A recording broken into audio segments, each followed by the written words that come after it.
This exhibition has been a collaborative project from the outset, undertaken with Ankeny Weitz, my colleague at Colby College. The two of us are extremely grateful for the support of our museum director, Sharon Corwin, and to Boon-Hui here at the Asia Society for all the hard work that they and their staffs undertook in seeing this exhibition realized. But Ankeny and I will be the first to tell you that this project could never have happened without the full support of the Fondation Zao Wou-Ki. Jan Hengen, the artistic director of the Fondation, has been an ideal intellectual companion on this long journey, and we thank him for all he has done for us. But our most profound gratitude we extend to Madame Françoise Marquet Zao, who supported this project, showered us with hospitality, and shared her remarkable husband with us. Madame, merci bien.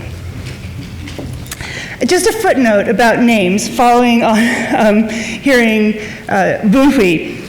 In Mandarin, Zao's family name is pronounced Zhao, and his given name, Wu-Ji. This is why you may hear him referred to as both Zhao Wu-Ji and Zao Wou-Ki. Zao Wou-Ki is a non-standard romanization of Zhao Wu-Ji, and the one Zao himself preferred. To further complicate matters, the American branch of the Zhao family romanizes their name as Chao. Whether pronounced Zao, Zhao, or Chao, the Chinese character for the family name is the same. Now, why Zao? Why now?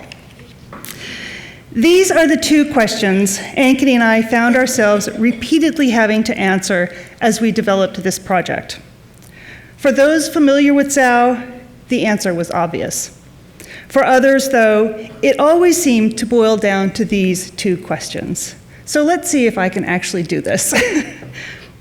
Zao Wou-Ki's singular achievement lies in the creation of a modernist aesthetic that drew from diverse artistic sources and traditions.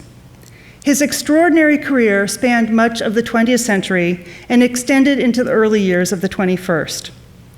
Today, we are able to recognize Zao as a kind of bridge, a key figure in post-war abstraction, who is also the first superstar artist of the Chinese diaspora of artists.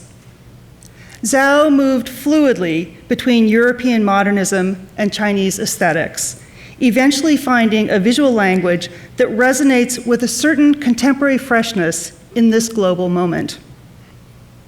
With Zao, the material is very rich. There's the compelling personal story, his privileged childhood in China, the war years spent in Sichuan province, followed by the new life in France that saw him embraced by French cultural circles and lavished with accolades, including some of the highest honors of the French government. And then there is the art. Oil paintings, watercolors, prints, artist books, and ink paintings that have left for us a rich record of his artistic journey. I'd like to begin by telling you a story of one painting, this painting.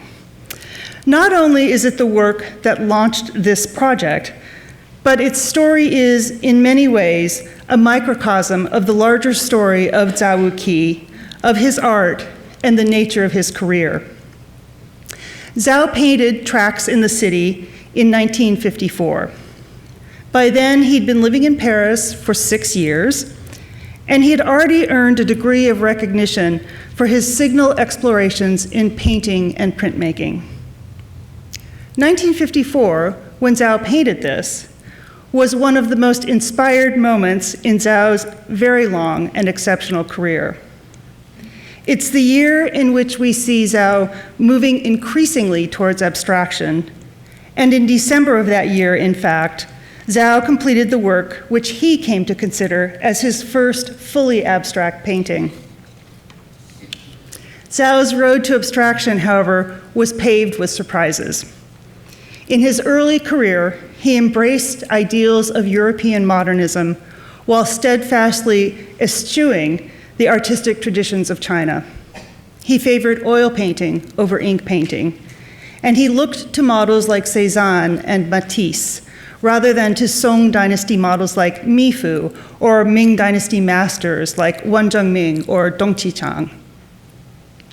However, in one of those ironic twists that now seems so obvious, but then must have been quite astonishing, it was in the Chinese past that Zao found his path to abstraction and to his mature style.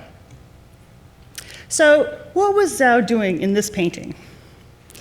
Many of the complexities of his evolving style are already evident here. Landscape motifs and calligraphic forms populate the canvas.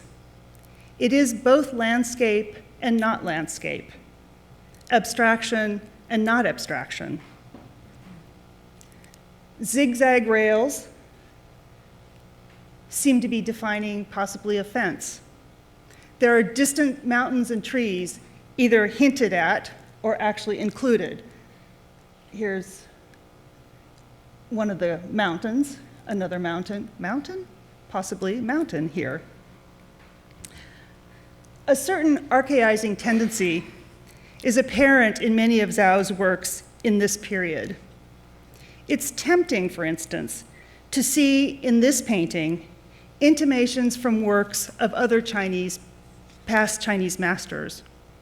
For anyone familiar with Chinese art history, a connection to the work of Zao's distant ancestor, the 13th century painter Zhao Mengfu, springs to mind, as in the hand scroll called Autumn Colors on the Qiao and Hua Mountains, seen here. The handling of distance and the distinctive conical-shaped mountain are suggestive of Zhao Mengfu's treatment, though I must admit any number of other artists and works might be cited as well. These connections to painting motifs from antiquity may seem like overreach, but what is undeniable is the source of the character-like forms that Zao deploys here. I say character-like because while some of them are, in fact, Chinese characters, or the ancient versions of characters, others are products of his own imagination, rendered as stylized, archaic forms. They are in liberal use in tracks in the city, scattered across the surface of the composition. They beg to be read, and yet they cannot be read. With tracks in the city, we see Zao at his innovative best, working the painting surface, experimenting, and walking a line somewhere between figuration and abstraction. As for the painting's history, we know a few things for certain. Zao painted tracks in the city sometime in early 1954. It was then selected for inclusion in Paris's Salon de Mai of that year. A few months later, it appeared in a German exhibition. And if anyone wants to ask a question about why he was in an exhibition called Japaner in Paris, we'll be happy to field that for you. Then, in 1955, we see it in a publicity shot that Zao posed for. There he is, seated before the painting, even in black and white.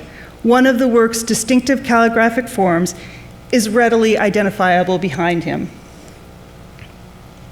Shortly after this photo was taken, the trail becomes murky.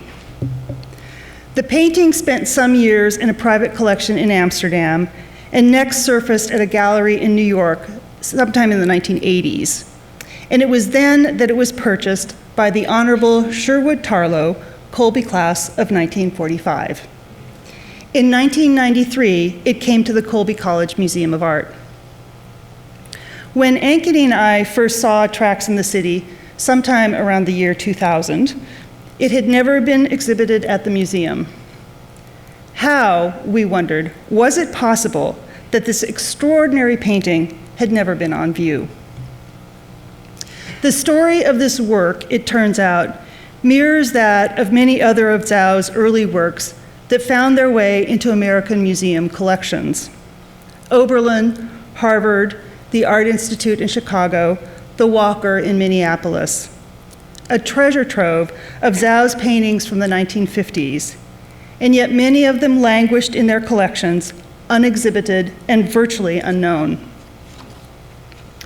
I could cite a lengthy list of reasons why, but I'll name just a few. For one thing, Zao has always been less well-known in America than in Europe or Asia. This may be owed in part to the fact that he never lived here. Yes, he had gallery representation in New York, for example, with Sam Coots and Pierre Matisse. And he visited New York regularly, but he was never really part of a New York circle and was largely considered a French painter. Another part of the explanation lies in our evolving understanding of post-war abstraction. Its development was long tied to specific places or specific schools. And we have come increasingly to understand it, though, as a more expansive and varied phenomenon, which developed across time and space around the globe. Curators and museums struggled with how to categorize Zao and Zao's work, something collectors were never burdened with. And finally, timing is everything. Since 1989, many Chinese artists have made their careers outside of China, some of them assuming increasingly important roles on the world art stage, artists like Xu Bing and Ai Weiwei, for example. When Zao emigrated from China to France in 1948, he was something of an outlier. But we can view him in retrospect as a pioneer whose art and approach prefigure the present transcultural moment. So let me return to Zao's journey. One of his contributions is the unique pictorial language that he fashioned and the way he combined elements of Western abstraction and Chinese aesthetics. How and why did this happen? Even in Zao's biography, we begin to appreciate the forces that shaped him and his art. Details of his early life in China hint at an idyllic existence in spite of the unsettled time in which it unfolded. The early decades of the 20th century in China were tumultuous ones. Numerous forces were contending to define China's post-imperial period. The Qing dynasty had ended in 1912, only 8 years before Zao's birth. The same forces, modern and traditional, Chinese and European, that were transforming China shaped Zao too. Zao was the eldest in a family that would eventually come to number 7. His paternal grandfather, a Confucian scholar and degree holder of the Qing dynasty, lived with the family and bestowed upon Zao his given name, Wou-Ki. The expression is an ancient one, redolent of Taoism and means without limits. It was a name that proved prophetic. The family enjoyed a degree of affluence owing to Zao's father's successful career as a banker. They enjoyed a degree of status as well, owing to the family's distinguished lineage, which reaches back to the Song dynasty imperial family.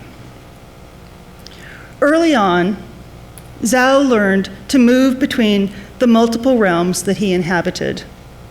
He spent his childhood in Nantong, a model modern city that mirrored some of the cosmopolitanism of nearby Shanghai. He attended the new Western-style schools in Nantong, where students wore European-style school uniforms, see the photo, and the reformed program of study included subjects like math, world history, and geography. At home, though, a more traditional Chinese curriculum prevailed. Under the tutelage of his grandfather, Zao learned the Confucian classics, poetry, calligraphy. These dueling forces went beyond school lessons. Even Zao's environment reflected a world in flux. For example, when the Zao family left Nantong for Shanghai in 1934, it was to a new, modern-style home in one of Shanghai's most cosmopolitan neighborhoods, where Chinese and Western culture and amenities coexisted. We can imagine this moment in one of Zao's earliest surviving works, painted shortly after his move to Shanghai. Here is evidence of his precocious talent. Sometime around 1935 or 1936, a teenage Zao painted still life with apples, a youthful homage to Paul Cézanne, one of his artistic heroes. Volume, space, and color were paramount in Cézanne's experiments, and Zao followed suit in his own work. At about the time he painted this still life, Zao was accepted at the China Art Academy in Hangzhou. It was the nation's most innovative fine arts school, whose progressive reputation was owed to its liberal-minded director, Lin Fengmian. Lin, who had studied and painted in Paris in the 1920s, required his students to study both Chinese and Western art, regardless of their interests or goals. Though Zao revered Lin, he was openly dismissive of the Chinese art courses, seeing them as a dead-end distraction. What irony. Little did Zao know then the key role traditional Chinese aesthetics and calligraphy would have on the development of his mature style. War with Japan in 1937 interrupted the pleasurable student years in Hangzhou. When the academy moved to the relative security of Chongqing in Sichuan province, Zao joined the migration. In Chongqing, he completed his studies and then became a member of the teaching faculty at his alma mater. The wartime deprivations of Chongqing barely slowed Zao's artistic development.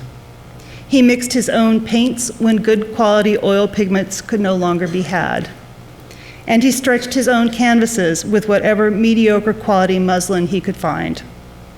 He also helped organize several exhibitions of modernist Chinese art and made some of the important connections that shaped his future. Professional recognition in these years was further enriched by two new roles in Zao's life, husband and father. In the midst of all these demands, professional and personal, and in the context of the perils of wartime, Zao still painted. Tennis Players is one of the works he painted in Chongqing. Zao was a lifelong tennis player, and even during wartime, tennis was on his mind. In this painting, Zao turned to tennis as a way to try out some of his developing ideas. Such early works reveal the degree of Zao's commitment to Western idioms and models. One detects elements of both Cézanne and Matisse here, for instance, in the expressive color palette, the spatial distortions, and the tilted ground planes. Even so, Chinese elements found their way into his work as well. The spatial distortions and tilted ground planes can just as readily be attributed to the spatial ambiguities inherent in Chinese painting, too. And could the tennis players in this painting have been inspired by the celestial figures that inhabit the wall murals at Dunhuang? Zao attended the 1944 exhibition in Chongqing, in which Zhang Daqian showed some of his copies from the Buddhist cave temples at Dunhuang. The exhibition offered glimpses, through Zhang Daqian's eyes, of the inventive ways in which the Dunhuang murals dealt with space, perspective, and narrative content. The variety of influences that Zao drew upon here and in other of his early works combined to inform the complex visual landscape that he was beginning to develop. Back in Hangzhou after the war, Zao turned to the lush scenery of the hills surrounding Westlake to paint this landscape. The scenic beauty of Hangzhou has been celebrated in painting and poetry for centuries. Zao added his own interpretation here. He chose to depict a simple whitewashed building, perhaps a tea house, perhaps a restaurant. And if you look very closely, you will see that a sign at the very top of the tiled roof reads, in English, Lake View, suggesting perhaps a vista of the nearby lake, or just as likely, an ironic detail that underscores the absence of any view at all. Zao's admiration for Cézanne is evident here as well. In palette and composition, it recalls Cézanne's late landscapes of the Provençal countryside. Zao's return to Hangzhou was short-lived. Paris was already on his mind, and one senses in some of his works of this period a certain restlessness. This Hangzhou landscape, for instance, may be tinged with a bit of nostalgia for China, unmarked by war and suffering, or maybe Zao's way of committing to canvas one of the places he loved in anticipation of his leave-taking. That leave-taking took place on February 26, 1948, and family and friends gathered at the dock in Shanghai to wish Zao and his wife Lan Lan bon voyage. In the photo, we see the assembled well-wishers. Zao's mother and father, let me see if I can do this, mother, father, sisters, brother, and various friends and colleagues. How poignant this photograph. So much was about to change, and not just for Zao. The lives of all who assembled that day would soon be changed forever by the shifting political situation in China. And front and center, we see Jia Ling, the couple's young son, squirming in his mother's arms. He would stay behind in the care of grandparents, while Zao and Lan Lan were away, a separation that extended longer than anyone anticipated. They arrived in Paris on April 1st, 1948.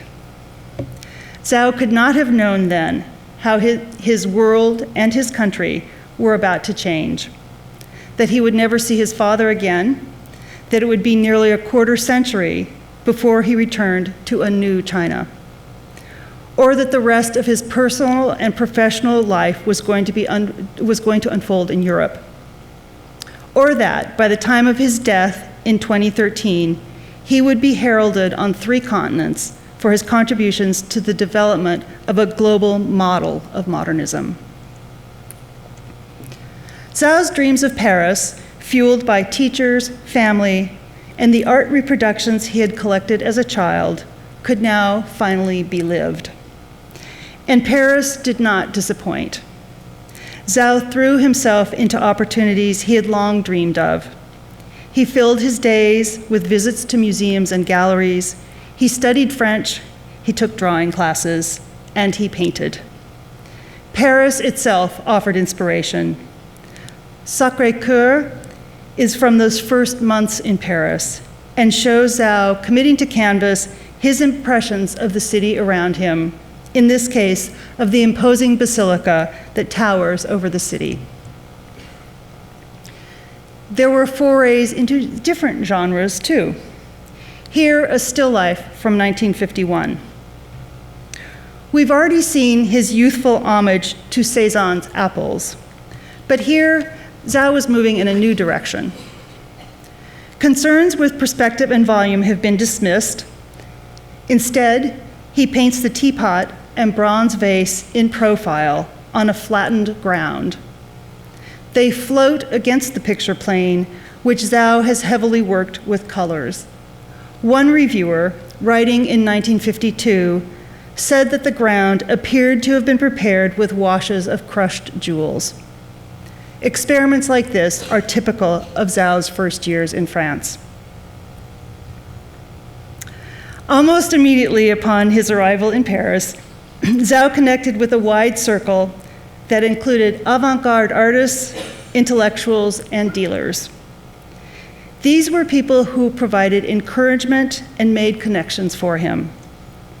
And success came quickly. Within months of his arriving, Zao participated in a group show, he won a drawing competition, and within a year, he had had his first solo exhibition. The course of his career was set, and the trajectory was steep. Not content with painting, Zao sought to expand his art making and undertook to learn the intricacies of various printmaking practices. In 1949, he tackled lithography. His initial experiment yielded a series of 8 lithographs that changed his life. The works, his first lithographs, are filled with symbols and motifs of an imaginary Zaoian world: suns and moons, lovers and wolves, fish and birds. A publisher who saw the lithographs felt he knew someone who would be very interested in seeing them, and that someone was Henri Michaud, an artist and a writer well connected in Parisian art and literary circles. Zao's designs did indeed catch Michaud's eye and his imagination.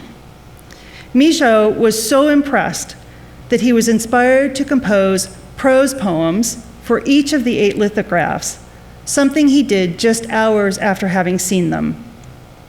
Poems and images were soon united and published together in 1950 as Reading by Henri Michaud of 8 lithographs by Zao Wou-Ki. It was a publishing event that widened the intellectual, literary, and artistic circles taking notice of Zao.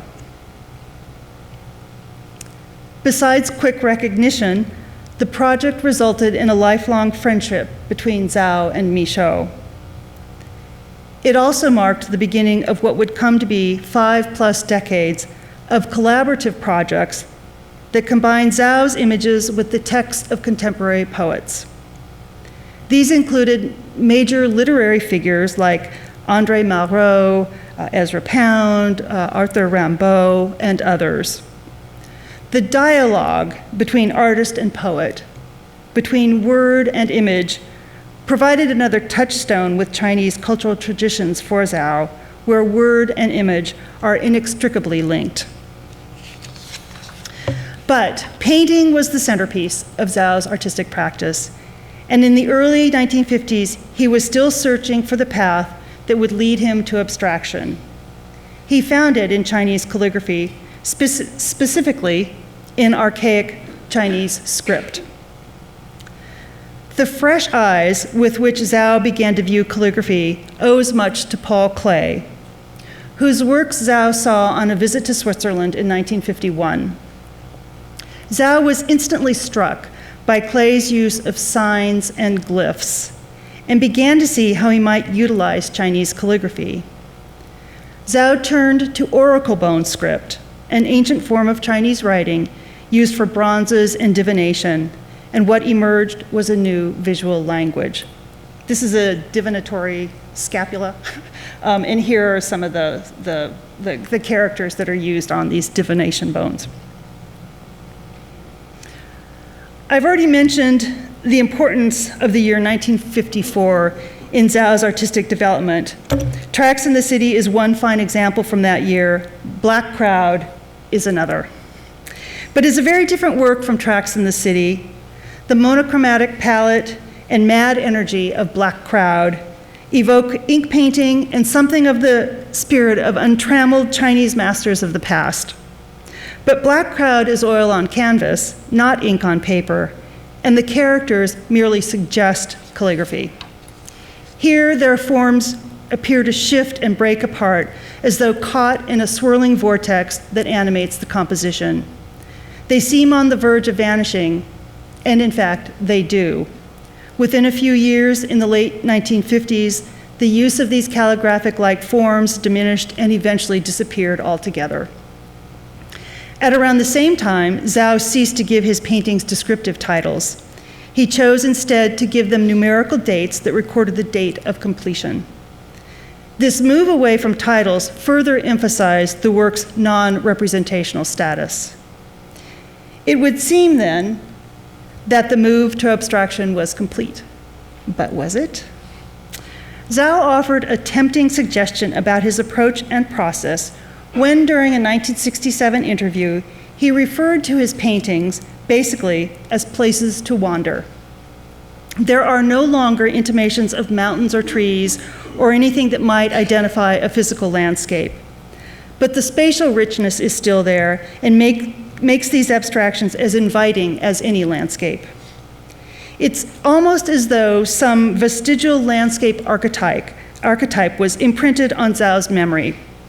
In the paintings, elements of the physical environment and non-visual phenomena coalesce to suggest landscape and then dissolve, only to appear in another iteration. This painting, for instance, from January 1976, undeniably abstract, but don't you feel visually pulled into it? Layers of pigment explode on the canvas, eruptions of yellow, blue, and green that suggest sunlight, water, and warmth. And the temptation to wander is there, to explore this metaphysical landscape of space and light and energy. As Zao said, I like people to be able to stroll in my works as I do when creating them. We can only see hints of this in the slide, but when we encounter this and the other paintings in the gallery, we can then truly accept Zao's invitation. Other works suggest Chinese ink landscape and Zao's debt to Chinese cultural traditions. The brilliant colors that animate so many of Zao's paintings are absent here, replaced by a more monochromatic palette that recalls Chinese ink. Zao's earliest art training had been with his grandfather, learning brush and ink, but in his artistic practice, Zao mostly favored oil painting, which he felt really presented a much greater challenge for him. Still, brush and ink remained an important influence. Here, Zao thinned the oil pigments, giving them a consistency that allowed him to achieve some of the expressiveness of ink. He also employed brush techniques more common to ink painting. He established a high horizon line here with modulated shades of gray and black and splatters that look like ink dots. And then at the left edge, he added a sweeping arc of dark pigment using a brush technique especially prized in calligraphy known as flying white. With flying white, the pressure and speed of the brush causes the brush hairs to separate, leaving trails of white within the stroke, thereby emphasizing the speed and skill of the artist. A final note about this painting: the work was formerly in the collection of Zao's friend I.M. Pei. Artist and architect met in Paris in 1952 and enjoyed a close friendship for more than 50 years. Like Zao, Pei's modernist vision was inflected by some of the cultural traditions of their shared Chinese background, just the kind of artistic mastery that may have drawn Pei to this painting in the first place. The artistic distance that Zao traveled in his career stretched from European modernism to the ancient Chinese past, from abstraction to Chinese ink painting. But the complexity of Zao's visual worlds goes beyond early modernism and Chinese artistic traditions. Zao was a voracious consumer of all kinds of art, of disparate periods and places. One can as readily cite the importance to him of Byzantine painting, J.M.W. Turner, or 16th century Kano school Japanese painting. But it is Zao's indebtedness to his earliest mentors, those models whose photographic reproductions had thrilled him as a student in China, that he made sure was never forgotten. In 1986, Zao paid homage to one of the French masters who had first captured his attention with this tribute to Henri Matisse. Zao took as inspiration a painting that he greatly admired, Matisse's Window at Collioure. Matisse painted it in 1914, shortly after the Great War had broken out and Matisse had fled Paris for the south of France. Matisse painted numerous images of Collioure on previous visits there, but those tended to be cheerful compositions meant to celebrate the sights and colors of the Mediterranean coast. In 1914, Matisse instead painted a darker and more austere scene in which bright colors and sunny details give way to dark plains of color. The window, rather than opening onto a prospect of Mediterranean sunlight and boats bobbing in the harbor, appears to open onto a dark void. Zao's homage honors the general composition of Matisse's original, but Zao animates the composition, softening the edges and framing the center with bands of bright pink and blue, colors which echo the palette of Matisse's earlier images of Collioure. Zao called Matisse's 1914 work perfect. Perfect for what he called its diabolical depth, and perfect for its refined simplicity. Both characteristics Zao captures in his own homage to Matisse and the perfect painting. And if Matisse and the other early modernists that Zao admired serve as one marker on his artistic journey, Chinese ink painting is another. Most of Zao's career had focused on oil painting, though he had never fully abandoned Chinese ink and brush. But it took even longer for Zao to embrace the creative possibilities of this, his earliest medium. To him, ink had been more game than challenge. Born of a difficult period in Zao's personal life in the 1960s and 70s, he returned to ink painting and found it amenable to his taste for large-scale abstractions. Zao described the possibilities of ink on paper by saying that the vast empty spaces presented by large pieces of white paper allowed him to see spaces he had never dreamed of and in which he felt a new freedom. The oil paintings were labored over, sometimes over weeks and months. But with the ink paintings, that lavish palette turned to pure monochrome. And when Zao unleashed his brush in spontaneous bursts of energy and ink, another side of Zao is revealed. Whether in oil paintings, Chinese inks, watercolors, prints, or artist books, Zao Wou-Ki distinguished himself with the range and quality of his oeuvre. He transcends easy categorization.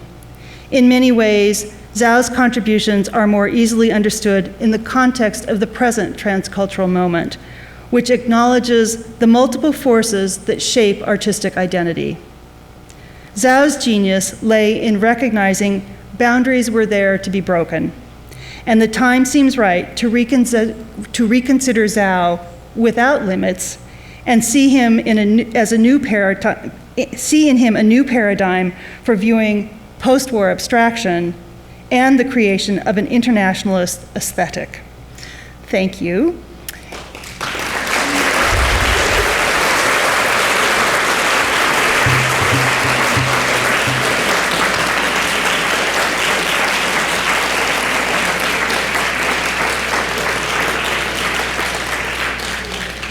I'd like Ankeny to join me to entertain any questions you may have, as long as they're not why Zao or why now. So, any questions? It's really bright. You want to tell about the Japan or in Paris exhibition? I don't really know how that happened, but there were two Chinese guests at that exhibition. There were 19 Japanese artists who, most of them actually they were younger than Zao Wou-Ki, and most of them had arrived in Paris much more recently than Zao Wou-Ki. But it's interesting to think that exhibition happened in 1954, and a decade earlier, he had been in Chongqing, in a place that was at war with Japan. So it's a real tribute to his open-mindedness and to his idea of the embrace of world art, that he was involved in that and accepted that invitation to be a part of that exhibition of primarily Japanese artists. Yes, I see a hand there. Yes. Zao Wou-Ki was in Paris for a long time. He was there at a time when so many artists and writers were political. And the photo you showed of Zao Wou-Ki with painters raises the question in my mind. Was he political? Was he à gauche, on the left, as he should have been? What can you tell us about that? I'm not quite sure how to address most of that question, but I will say this. My particular interest, I have a couple of students here, and they will attest that we do art and politics in my class, art and politics, politics and art and politics all the time. And I kept thinking I was going to find some gold mine that showed that this worked for Zao Wou-Ki's work as well. And I will say that there is one very beautiful print that he produced in 1968 as a benefit in support of the students that year. And so that is sort of the one concrete piece I have of his politics. It's a beautiful print, by the way, if you ever see it come up for auction. I was wondering, in terms of influence the other way around, for instance, the time where Carole Apple or Soulage were in France, they had the same kind of, I would say, Chinese, horizontal, black and white things. So how much of an influence, in terms of not having mentioned anything in terms of groups of painters, how much influence would they have had, or were they friends, or did they belong to the same group? Yes, Pierre Soulage was very close friends with Zao Wou-Ki from early on, and in Zao's autobiography, he says that they're the friends that he could turn to in any situation. In 1957, Zao Wou-Ki came to the United States and lived briefly with his brother-in-law and sister-in-law in Montclair, New Jersey, and came into the city quite frequently. And during that trip, it's not clear whether he came with Pierre and Colette Soulage or whether they met up in New York, but they left New York together and they went to Washington, D.C., San Francisco, all over the United States, and then to Kauai, and then to Tokyo and Kyoto, where they spent about a month in January 1958. So, yes, they were very close friends. Now, the two of them, Zao and Soulage, gave interviews in Tokyo, and Soulage denies that he has any affinity and that his work has any basis in Chinese calligraphy. In fact, he says it's quite different because it's not spontaneous, because it's not representative. He says Chinese calligraphy is about words that represent meanings, and my work is about space, and it doesn't represent that. Then there's the long argument about how he did it before Franz Klein did, and so forth and so on. But, you know, I think it's an open question. He would deny it, and I think Zao Wou-Ki would have on behalf of his friend as well. But it is also true that somebody like Henri Michaud was very interested and quite knowledgeable about Asian culture and about Chinese, and I think that was one of the touchstones in their relationship, was this kind of shared interest in calligraphic line and word and image. Henri Michaud had been to China. Yeah, right, yeah, right. Had traveled to China. Yeah, yeah.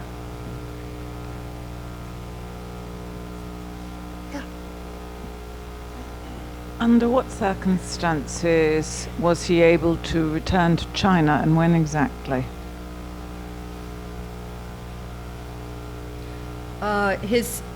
He went to Hong Kong in 1958, but he returned to the PRC for the first time in 1972, visited his mother, and then a couple more times in the 70s.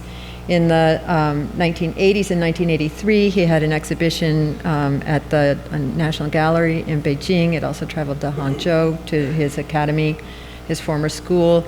And then in 1985, he was invited to give a month-long workshop in May to 26 painters, young painters. All of them had graduated from art school and were teaching in mainly universities and some high schools. And he was charged sort of with giving them a new vision of painting. Most of them were oil painters, but there were a couple of ink painters as well. And then he returned several times after that as well.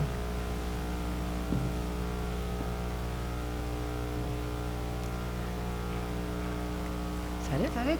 Oh, I can't see the lights, sir, so. Well, I think people should go up and enjoy the show. So Yes, let's not yes, keep them please any go see the longer. show.